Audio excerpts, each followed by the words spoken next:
Halo Sobat Football United, Assalamualaikum. Jumpa lagi Football United ringan amatiran ala gua. Kali ini gue ingin membahas terkait dengan Mason Mount. Ini ada perkembangan ya. Seperti gua katakan, gua akan memberikan update, akan komitmen untuk memberikan update, memberikan kabar. Mungkin juga rumor terkait dengan proses transfer di jeda transfer musim panas ini, khususnya untuk Manchester United. Hari ini dikabarkan oleh Fabrizio Romano kalau Chelsea telah menolak tawaran kedua secara resmi untuk Mason Mount. Ini sudah diluncurkan hari ini ya, dan setelah beberapa jam tawaran dari Manchester United kepada Chelsea ini ditolak. Proposal ini berharga atau valuasinya ada di 50 juta pounds dan Chelsea selalu menginginkan lebih.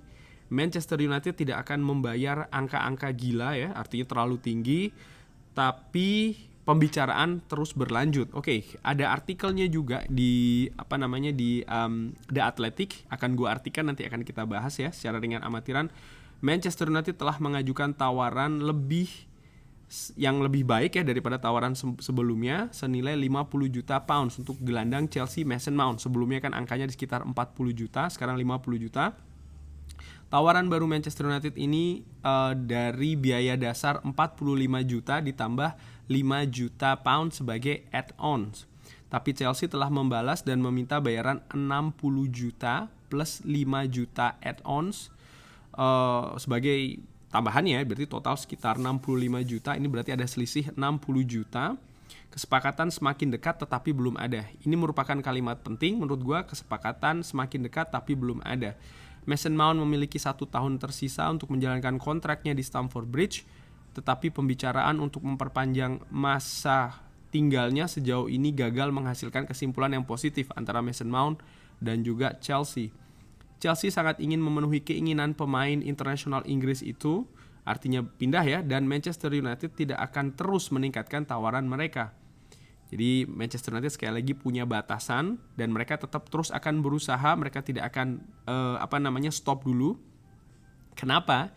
Karena menurut gue memang pemain ini sangat diinginkan oleh Erik ten Hag, sehingga manajemen dari Manchester United akan berusaha sekuat dulu untuk bernegosiasi dengan batasan angka dan juga batasan waktu. Kalau memang tidak tercapai baru akan ke alternatif selanjutnya. The Athletic melaporkan pada bulan Juni bahwa Chelsea telah menolak tawaran 40 juta pounds dari klub yang berbasis di Old Trafford karena menghargai pemain ini jauh lebih tinggi. Dan ditolak ya. Mason Mount adalah produk akademi Chelsea dan telah membuat 195 penampilan untuk klub sejak debutnya di tahun 2017 dan telah mencetak 33 gol. Dia menghabiskan 2 musim dengan status pinjaman, 2 musim ya di Vitesse Arnhem. Wow, 2 musim ternyata, dan Derby County antara 2017 dan 2019 sebelum memantapkan dirinya sebagai pemain reguler di periode pertama Frank Lampard di Chelsea. Dia telah membuat 36 penampilan untuk negaranya dan menjadi anggota skuad Gareth Southgate di Euro 2020 dan juga Piala Dunia 2022 kemarin di Qatar.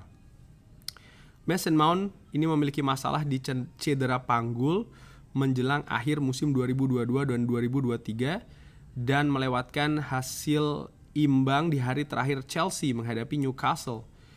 Ini ada analisa sedikit yang mungkin akan menarik ya kalau gue sebutkan. Ini dari The Athletic, analisa mengenai kenapa dia bisa ingin meninggalkan Chelsea.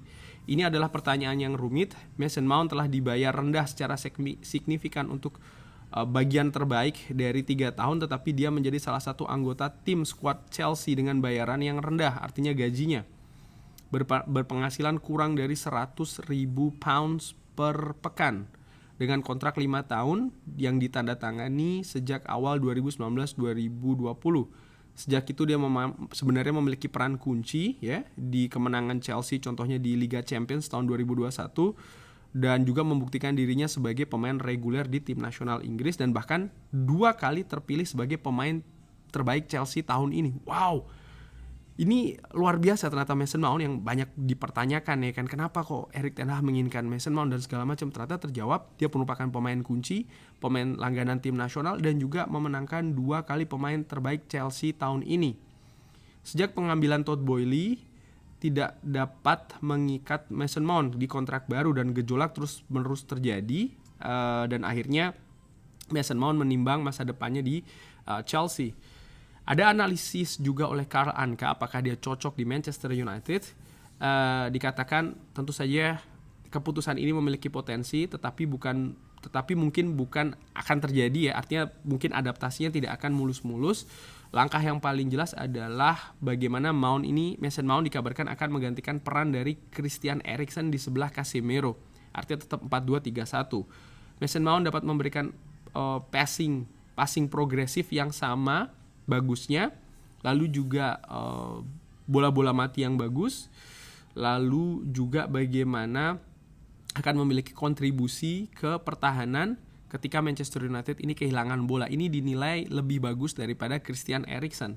Ada beberapa metode yang dilakukan Manchester United terhadap seorang yang 7 tahun lebih muda daripada Christian Eriksen. Jadi ini juga salah satu faktor kenapa ya gue juga sepakat sih bagaimana Christian Eriksen dalam musim ini dia memang bagus, tapi bagaimana konsistensi permainan lalu juga situasi fisik ya kan, dia terlihat konsistensi artinya dalam satu pertandingan ada menit-menit tertentu terlihat memang dia fisiknya drop. Ini menurut gue ringan amatiran, sehingga mungkin Erik ten Hag ingin pengganti dengan kemampuan fisik yang lebih bagus, artinya usia yang lebih muda, dan Mason Mount dengan 7 tahun usia yang lebih muda dianggap bisa menutupi kekurangan tersebut ya. Lalu juga bagaimana kontribusi di lini pertahanan Mason Mount ini juga dianggap lebih baik daripada Christian Eriksen. Pertanyaannya adalah apakah dia akan menjadi seseorang atau pemain yang lebih baik dari Christian Eriksen, atau gelandang box to box Manchester United lainnya adalah tolak ukur yang akan dilihat di musim mendatang kalau Manchester United berhasil mendatangkan Mason Mount. Itu tadi dari artikel The Athletic yang ditulis oleh David Ornstein, salah satu jurnalis yang menurut gue juga kredibel. Kesimpulannya adalah Manchester United masih terus berusaha untuk mendatangkan Mason Mount. Artinya ini juga sekaligus menjawab beberapa fans ataupun sobat Football United yang mengatakan Manchester United terlalu lambat ini dan itu. Gue kurang sepakat dengan segala hormat ya. Tapi gue berpikir begini, Manchester United berusaha, dan gue juga sepakat harga yang diingini oleh Chelsea itu terlampau tinggi. Namun dari 2 tawaran ini ada indikasi bahwa Chelsea sebenarnya ingin menurunkan harga dari Mason Mount. Dan yang membuat gue juga bertanya-tanya adalah Chelsea ini kan banyak melepas pemain sebenarnya di bursa transfer musim ini. Mereka mungkin bisa dikatakan cuci gudang ya. Ini juga merupakan konsekuensi dari bagaimana aktivitas transfer di periode sebelumnya. Melepas banyak pemain ke Saudi ya kan, Kovacic ke Manchester City, tapi Mason Mount yang kontraknya sudah mau habis 1 musim lagi, ini sangat alot negosiasinya dengan Manchester United. Gua menilai harga awal yang ditetapkan oleh Chelsea 70 juta plus ini terlalu tinggi gitu loh. Saat ini sudah turun di angka 65 juta, tapi menurut gua tuh juga terlalu tinggi. Manchester United mentok di angka 50. Ada yang memperkirakan nampaknya kesepakatan akan diraih di angka 55 ataupun juga 60, bisa ya bisa enggak menurut gua. Dan juga bagaimana struktur dari pembayaran ini juga sangat penting di tahap negosiasi ini, dan menurut gua ini juga merupakan strategi yang memang harus dilakukan oleh manajemen Manchester United. Tidak boleh ceroboh, tidak boleh sembarangan, karena pemain yang tepat itu yang penting, tepat dari sisi teknis dan juga dari sisi valuasi, dari sisi harga. Jangan sampai Manchester United ini membeli pemain terlalu tinggi. Dan untuk itu menurut gue sebagai fans, gue secara pribadi ya memang harus bersabar dulu nih. Karena memang ya John Murtough sedang bekerja dengan Andy Boyle dan juga timnya. Karena biarkan saja Manchester United baru akan menjalani tour pre-season tengah bulan Juli. Kalau tidak salah kan berarti masih ada waktu. Menurut gue cepet-cepetan di jangka waktu saat ini hanya karena melihat tim lain sudah mendatangkan pemain-pemain baru. Kalau menurut gue dengan amatiran ya kurang tepat ya, karena menurut gue timeline yang paling penting adalah pre-season, sebelum pre-season, dan ini masih jangka waktu yang masih cukup panjang. Semoga dalam beberapa hari ke depan sudah bisa diraih kesepakatan untuk mendatangkan Mason Mount yang tadi dianalisa juga nampaknya perannya akan lebih untuk meningkatkan lagi lini tengah Manchester United, utamanya untuk posisi Christian Eriksen.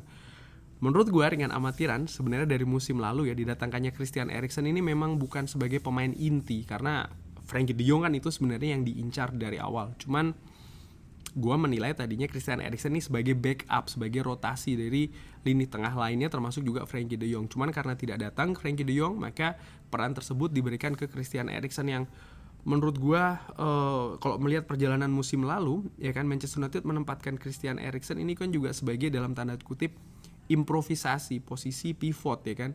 Ada beberapa kesempatan dia tidak bisa tampil maksimal, tapi setelahnya dia bisa tampil bagus. Dan gue selalu berpendapat dia tampil bagus, tapi bukan di situ posisi terkuat dari seorang Christian Eriksen. Gue tetap menilai Christian Eriksen ini lebih bagus berada di posisi nomor 10 ataupun juga di posisi sebelah kiri, seperti yang dia tujukan ketika dia bermain di Brentford. Kurang lebih demikian. Kalau seandainya ada update-update lagi terkait dengan proses transfer, insya Allah akan gue sampaikan. Bagaimana menurut Sobat Football United? Seperti biasa, kalau ada tanggapan, drop di kolom komen. Terima kasih sudah menyaksikan. Jangan lupa like, subscribe. Assalamualaikum warahmatullahi wabarakatuh.